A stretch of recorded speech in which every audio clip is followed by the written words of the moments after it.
Uh, South Asia, if we talk about it, since the past many days had been engulfed in heightened tensions, but with a very significant development that we see a ceasefire has been reached between Pakistan and India. Talk more about this. We've been joined by Asma Shakir, who's joined us on via video link and via phone line. Thank you for your being part of the conversation. Of course, a very welcome development if we talk about the ceasefire that has been reached and how the Deputy Prime Minister and the US President has also confirmed them in their tweets. But when we talk about India, of course, Pakistan has responded in a very befitting and effective manner. India, but it has a pattern of the old, of propaganda, war hysteria, and whether it be their Bollywood movies or their Bollywood-inspired mainstream or electronic media, they continue with spewing venom against Pakistan. And a very welcome development, the ceasefire that we see. But accountability for India is the question. It's not just Pakistan that has problems. Whether it's the Five Eyes, India's own strategic allies. India has been carrying out extrajudicial and extraterritorial and illegal activities in many parts of the world.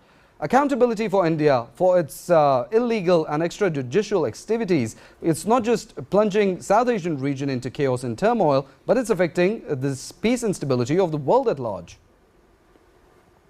Yeah, first of all, I would like to congratulate the brave Pakistani nation for actually pushing India to accept ceasefire as the only available option.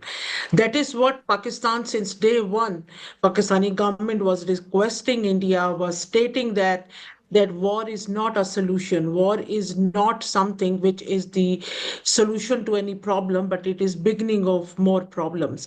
But unfortunately, Modi regime was unable to understand these such diplomatic language of Pakistan unless or until Pakistan adopted the language of which India understands, and that is the language of power. And last night, only one night, Indian people, Indian public, and government saw that what Pakistan was pledging in terms of power, in terms of technique, tactical superiority, that is true. And Pakistan government's political will, readiness, preparedness of military forces is very much there. So Pakistan would not shy away from protecting the integrity and sovereignty of our dear homeland.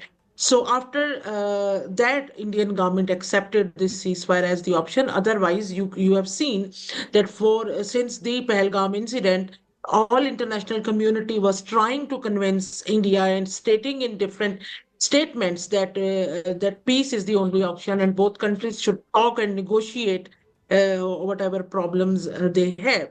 Here, I would also like to quote that all famous strategists, including Chanakya Kautilya, which Indians think as their godfather, stated that if a military general or head of the government or king is reckless, emotional, and aggressive, he would kill his own forces.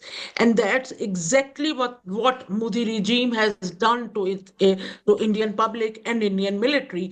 All that economic cost, the human cost, the social cost, because of Modi's hegemonic and aggressive designs has been caused for Indian people, that is not compatible or proportioned to the aim Modi wanted to achieve. Everyone during past 1 week was asking that what Modi wants to achieve from Operation Sindoor. And believe me, as a student of strategic study, even I was unable to find that what is the actual aim or objective Modi wants to get through this Operation Sindoor. This Operation Sindoor was unique in a manner that Modi or his regime tried to pink wash the war crimes being committed by Modi forces against their own people and the people of Pakistan. Someone was talking here that the damages done in Pakistan, but I would say that luckily the damages were not that grave which Pakistan suffered, because we developed as a more connected, more united nation during past 2 weeks. We have seen that the commonalities of resilience, of determination, of hard work, of our commitment to stand against any enemy which tries to coerce us. But we actually renewed those sentiments which Pakistani nation is having for last, like since our inception. But it is only Modi's frantic, I would say, state behavior which is endangering not only the, I always say, the not only the regional peace but the world peace as well. It is today, it is us. But in Canada, in America, in Australia, Modi is involved in extracontinental killings and political maneuverings. And this is how Modi regime is destabilizing the the community. Modi regime is detrimental for the minorities in India and the Dalits in India. But Modi eventually he would, because we during past 2 weeks we have seen that the playbook Modi is using, that is either Nazi inspired or Israel inspired.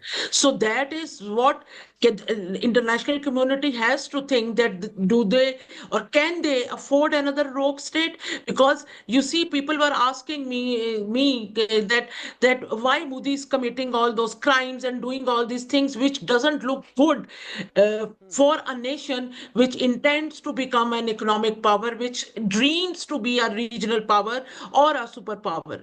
And my answer always was that this is how Modi wants to define India for next couple of decades. This is what definition Modi and Indian public has.